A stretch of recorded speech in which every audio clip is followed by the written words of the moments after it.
சிறுமாட்டு தொழுவில் பிறந்தார் எங்கள் ராஜன். பாலம் விட்டு பூமி வந்த பாலன்.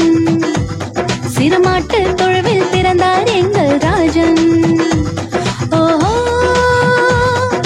கன்னிமாரி வயிற்றினில் பாலனாக வந்து திட்ட விந்தையான அதிசய செய்தி தன்னை எல்லோருக்கும் கூடிடுவோம், புகழ் பாடிடுவோம், ஆடிடுவோம், மகிழ்ந்தாடிடுவோம்.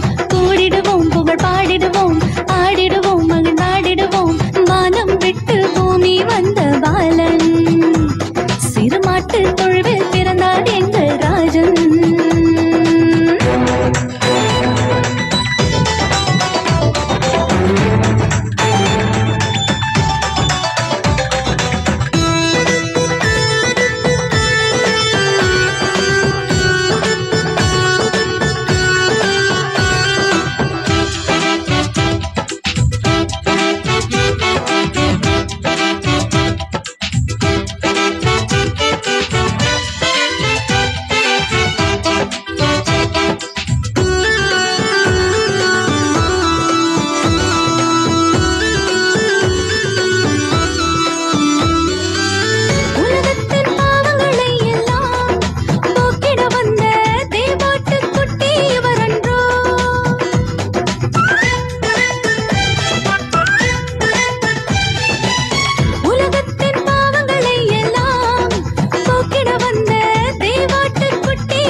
பின்னாள்